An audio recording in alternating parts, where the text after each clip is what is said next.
Dear friends, the 21st Sunday of Ordinary Time invites us to reflect on the theme, Your Answer Matters.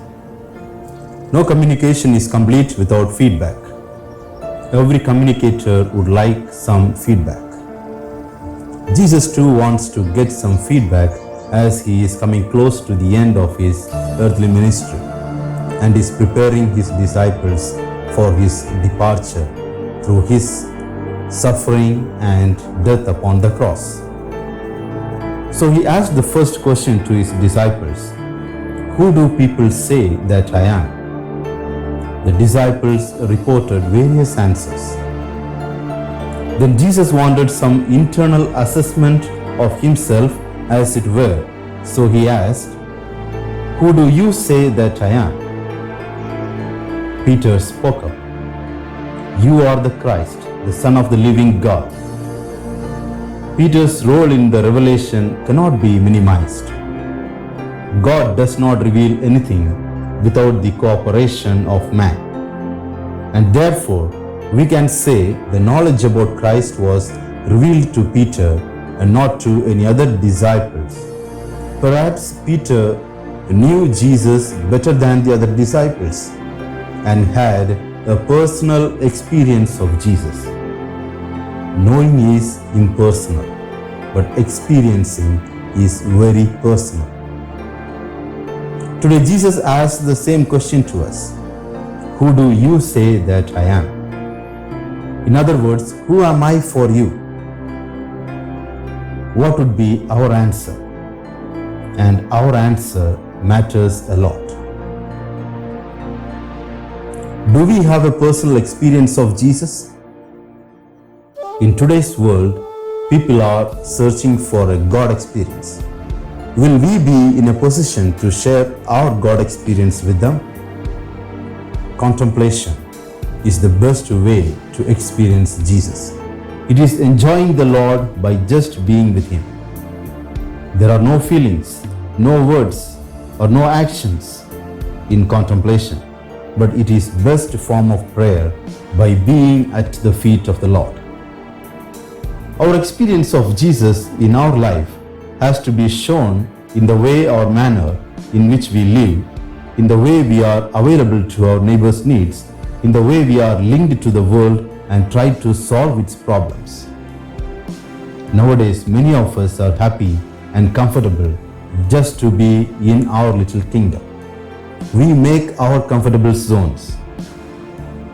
Today, there are many people of faith, but they are disconnected from humanity and reality.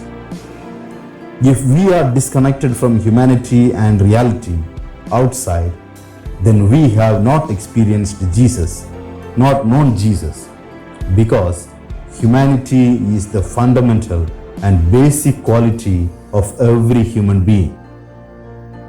Many educated people today ignore to take notice of the injustice happening in the world. Many educated people become inhuman in their character. Many people need a terrorist attack, earthquake, and flood, a coronavirus pandemic like, to sit up and take notice of the world, take notice of what is happening around them. We are disconnected from humanity because we have not experienced Jesus. If we have not experienced Jesus personally, we cannot proclaim Him. If we cannot proclaim Jesus with our lives, then we merely namesake Sunday Christians. We cannot say with Peter, "You are Christ, the Son of the living God." We need to cooperate with God in order to experience Him. The call to follow and submit to Jesus is individual. If we have a personal relationship with Jesus, our answer would be, "He is Jesus, my Savior and friend, who is always there for me." After our lifetime here on earth, Jesus may ask us, "Who do people say that the Son of Man is?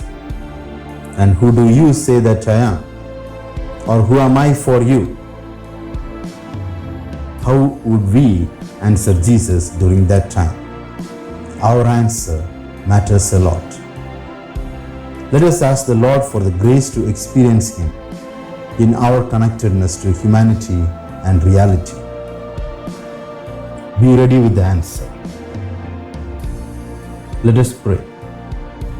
Heavenly Father, we pray that each one of us may see and understand who Jesus is.